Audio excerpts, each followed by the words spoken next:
Hello दोस्तों, सर्वोत्तम smart classes में आपका स्वागत है। आज मैं G20 के बाद एक और टॉपिक लेके आया हूँ। मैंने पिछले वीडियो जो बनाया था वो G20 पे था। अगर आप नहीं देखे हैं तो देख लीजिएगा। और G20 के वीडियो पे आप लोगों ने बहुत अच्छा प्यार दिया, बहुत अच्छे अच्छे कमेंट आप लोगों ने किया। इसके लिए मैं आपको तहे दिल से स्वागत करता हूँ, धन्यवाद देता हूँ। ऐसे ही सर्वोत्तम स्मार्ट क्लासेस से जुड़े रहिए और अच्छे अच्छे वीडियो यहाँ से मिलता रहेगा, आप उससे ज्ञान अर्जन करते रहिए। तो आज हम लोग पढ़ेंगे भारत vs इंडिया। G20 के बाद जो सबसे ज्वलंत मुद्दा है वह है भारत vs इंडिया का। यह टॉपिक जो अभी है वह पूरे न्यूज़ चैनल पे और हमारे पूरे देश में छाया हुआ है। ऐसा केंद्र सरकार के द्वारा तो कोई आदेश नहीं आया है या फिर कोई घोषणा नहीं हुआ है कि हमारे देश का नाम इंडिया नहीं रहेगा या फिर भारत नहीं रहेगा या फिर कुछ और कर दिया जाएगा। लेकिन यहाँ के जो बुद्धिजीवी वर्ग के लोग हैं वे कुछ प्रमाणों के आधार पे ऐसा अनुमान लगा रहे हैं कि हमारे देश का नाम परिवर्तित किया जाएगा और हमारे देश का नाम जो भारत है और इंडिया है, इस इंडिया को हटा दिया जाएगा। आप भी सुन रहे होंगे इसका कि भारत का जो नाम है वह इंडिया को हटाया जा रहा है और सिर्फ भारत रखा जाएगा। इस पे चर्चा चल रहा है। देखिए, ये जो बात है ये उत्पन्न कहाँ से हुआ? आखिर लोग सोच कैसे रहे हैं कि हमारे देश का नाम बदलकर भारत कर दिया जाएगा, इंडिया नहीं रहेगा? कुछ तो आधार होगा, ऐसे ही हवा में तो बात नहीं कर रहे होंगे सब। तो हाँ, आधार है। और इसका सबसे बड़ा मुद्दा देखिए यहाँ पे है। ये है हमारे राष्ट्रपति जी का एक आमंत्रण पत्र है जो G20 के सदस्यों को उनको आमंत्रण भेजने के लिए ऐसा लेटर भेजा गया था और उस पे एक वाक्य लिखा हुआ था, द प्रेसिडेंट ऑफ भारत। और यही मुद्दा है। द प्रेसिडेंट ऑफ भारत में ऐसा क्या मुद्दा है भाई? तो है, जब भी पहले कभी कोई लेटर जाता था प्रेसिडेंट ऑफिस से तो उसमें लिखा हुआ रहता था द प्रेसिडेंट ऑफ इंडिया। क्या लिखा रहता था? The president of India. लेकिन अब क्या लिखा गया? The president of Bharat. इसके आधार पे अनुमान लगाया जा रहा है बुद्धिजीवी वर्ग के लोगों द्वारा, यहाँ के न्यूज़ चैनलों द्वारा, कि हमारे देश का नाम शायद बदला जाएगा। जो इंडिया है उसे समाप्त कर दिया जाएगा और सिर्फ भारत रखा जाएगा। और एक और आधार है, ऐसे ही नहीं बोला जा रहा है, एक और आधार है, यहाँ पे ध्यान दीजिएगा। एक और है कि हमारे संसद का विशेष सत्र होने वाला है 18 से 22 सितंबर 2023 तक। संसद का विशेष सत्र क्या होता है? संसद का विशेष सत्र होने से पहले, समझाने से पहले मैं आपको संसद का सत्र समझाना चाहता हूं, ध्यान से समझिएगा। संसद के एक वर्ष में 3 सत्र होते हैं। एक वर्ष में कितने सत्र? 3 सत्र, जिनमें बजट सत्र, मानसून सत्र और शीतकालीन सत्र होते हैं। बजट सत्र फरवरी से मई तक, सबसे बड़ा सत्र यही होता है बजट सत्र। फिर मानसून सत्र जुलाई अगस्त महीने में होता है और जो शीतकालीन सत्र है वह नवंबर और दिसंबर महीने में होता है। सबसे बड़ा सत्र बजट सत्र होता है। एक साल में 3 सत्र होते हैं, 3 बैठक होते हैं संसद के, लोकसभा और राज्यसभा दोनों के। लेकिन अगर ये 3 सत्र के बावजूद केंद्र सरकार को अगर जरूरत पड़े कि लोकसभा और राज्यसभा का बैठक बुलाया जाए तो ऐसा राष्ट्रपति को अधिकार है अनुच्छेद 85 क के तहत कि यह संसद का संयुक्त बैठक करवा सके, संसद का फिर से बैठक करवा सके, संसद का फिर से सत्र बुला सके। और यही हो रहा है 18 से 22 सितंबर 2023 में। अब आपके ख्याल आ रहा होगा आपके दिमाग में कि अगर हो रहा है 22 सितंबर तक, 18 से 22 सितंबर 2023 तक, तो क्या पहले भी हुआ है? तो हाँ, हुआ है। क्या कभी और हुए हैं विशेष सत्र? तो हाँ, हुआ है। सबसे पहले कब हुआ है? तो आज़ादी की रजत जयंती पर हुआ है। रजत जयंती कहा जाता है 25 वर्ष को। जब 25 वर्ष पूरा हो गया 1972 में हमारे आज़ादी का, तब उस समय विशेष सत्र आयोजित किया गया था संसद का। दूसरा बार हुआ था फरवरी 1977 में, जब तमिलनाडु और नागालैंड में राष्ट्रपति शासन को विस्तार करना था। तब दूसरा बार हुआ था विशेष सत्र संसद का। तीसरा बार हुआ था जून 1991 में। जून 1991 में हरियाणा में राष्ट्रपति शासन की मंजूरी के लिए लाया गया था विशेष सत्र।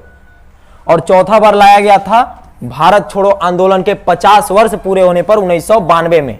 भारत छोड़ो आंदोलन हुआ था 1942 में और 50 साल बाद यानी कि 1992 ईस्वी में भारत छोड़ो आंदोलन के 50 वर्ष पूरे होने पर संसद का विशेष सत्र बुलाया गया था।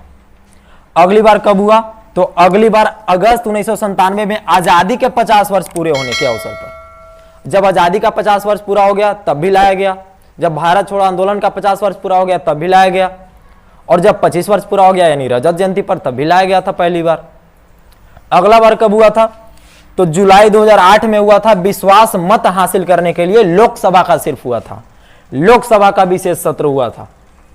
और पिछली बार यानी अंतिम बार कब हुआ? तो जून 2017 में जीएसटी लागू करने के लिए, जो नरेंद्र मोदी द्वारा लाया गया था। ऐसे मोदी जी को तो अधिकार नहीं है, राष्ट्रपति द्वारा इसे बुलाया जाता है।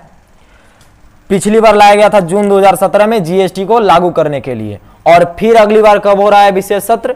18 से 22 सितंबर 2023 तक। इस विशेष सत्र के मुद्दे क्या क्या रहेंगे? तो मुद्दे तो बहुत सारे रहेंगे, लेकिन सबसे जो ज्वलंत मुद्दा है वह है हमारे देश का नाम। भारत रहेगा या फिर इंडिया कर दिया जाएगा, इंडिया रहेगा या फिर भारत कर दिया जाएगा, या फिर क्या किया जाएगा, यह मुद्दे के बाद पता चलेगा, विशेष सत्र के बाद पता चलेगा। अब जो टॉपिक है वह है कि संविधान क्या कहता है, हमारे संविधान में क्या क्या नाम है।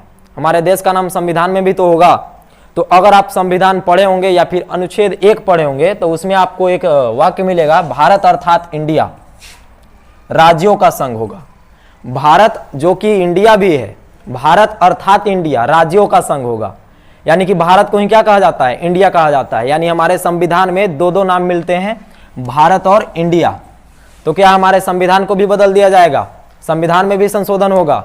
बहुत सारे सवाल उत्पन्न होते हैं कि क्या हमारे देश का जब नाम बदला जाएगा तो बहुत सारे चेंजेस होगा। जैसे नोट पर तो रिजर्व बैंक ऑफ इंडिया लिखा हुआ रहता है, तो क्या रिजर्व बैंक ऑफ भारत किया जाएगा? क्या नोटबंदी की तरह अब नोट बदली होगा? फिर से सबसे नोट लिया जाएगा और बदल के भेजा जाएगा? बहुत सारा चेंजेस होता है। कोई सब संशोधन और बदलाव आसानी नहीं होता है, वो भी इतने बड़े भारत में। क्या इतना बड़ा जो कंपनी है, इतना बड़ा जो संस्था है जैसे इसरो है, तो क्या उसका भी नाम बदल दिया जाएगा? BSRO कर दिया जाएगा? जो IIT है क्या BIT कर दिया जाएगा? बहुत सारा बदलाव होगा फिर। तो इन सब पर चर्चा किया जाएगा पहले कि होना चाहिए या नहीं होना चाहिए। इस विषय में संविधान क्या कहता है? दोनों नाम होना चाहिए। क्या संविधान जब बन रहा था, जो संविधान सभा का गठन हुआ था, उसमें विचार नहीं चला होगा हमारे देश के नाम पर कि हमारे देश का नाम क्या होना चाहिए? भारत होना चाहिए या इंडिया होना चाहिए या आर्यावर्त होना चाहिए या हिंदुस्तान होना चाहिए? संविधान सभा में तो बहुत ज्ञानी आदमी थे। तो क्या संविधान सभा में देश के नाम पर चर्चा नहीं चला होगा?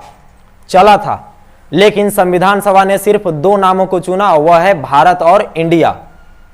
और बाकी जो आप नाम देखते हैं, जम्बू द्वीप, भारत खंड, भारतवर्ष, आर्यावर्त, ये सब नामों को छोड़ दिया गया और सिर्फ 2 नाम लिया गया संविधान में। संविधान सभा द्वारा सिर्फ 2 नाम को लिया गया, वो है भारत और इंडिया। भारत और इंडिया। आप ये मत सोचिएगा कि भारत का अंग्रेजी होता है इंडिया। भारत अलग है, इंडिया अलग है। इंडिया का हिंदी इंडिया ही होता है, भारत का अंग्रेजी भारत ही होता है। ये मत सोचिएगा कि भारत का अंग्रेजी होता है इंडिया, ऐसा नहीं है। ये 2 अलग अलग नाम है। अब ये तो संविधान सभा की बात है। अगला आइए, हमारे देश का जो इतना नाम है, इतने से सिर्फ 2 नाम, इंडिया और भारत, यही संविधान सभा द्वारा चुना गया था और संविधान में मिलता है। लेकिन पहले हमारे देश का इतना सारा नाम था, जम्बू द्वीप, भारत खंड, भारतवर्ष, भारत, आर्यावर्त, हिंद, हिंदुस्तान और इंडिया, जिसमें से 2 नाम मिलता है हमारे संविधान में। और अब सिर्फ 1 करने का बात चल रहा है, वो होगा भारत। अब ऐसा केंद्र सरकार द्वारा घोषणा नहीं हुआ है, अगर होगा तो आपको बताया जाएगा 22 सितंबर के बाद, जो 22 सितंबर तक विशेष सत्र का आयोजन होने जा रहा है उसके बाद। देखिए, जो हिंदुस्तान है, आपको जम्बू द्वीप, भारत खंड, भारतवर्ष, भारत, आर्यावर्त, ये सब तो आपको मिलेगा पौराणिक ग्रंथों में, वैदिक ग्रंथों में। लेकिन ये जो हिंदुस्तान है और इंडिया है, ये विदेशियों द्वारा दिया गया नाम है। हिंदुस्तान जो है तुर्कियों और ईरानियों ने नाम दिया था। भारत का नाम जो हिंदुस्तान है तुर्कियों और ईरानियों ने दिया था, जबकि इंडिया यूनानियों ने दिया था। भारत कहां से नाम पड़ा? तो भारत का नाम, बहुत सारे ऑप्शन है, बहुत सारे मत हैं इसके सहमति में। तो देखिए हम यहाँ पे 3 प्रमुख लिखे हैं। अब इसमें से कौन प्रमुख है ये आप बताइएगा। महाभारत के दुष्यंत पुत्र शकुंतला के भरत जो थे, चक्रवर्ती सम्राट थे।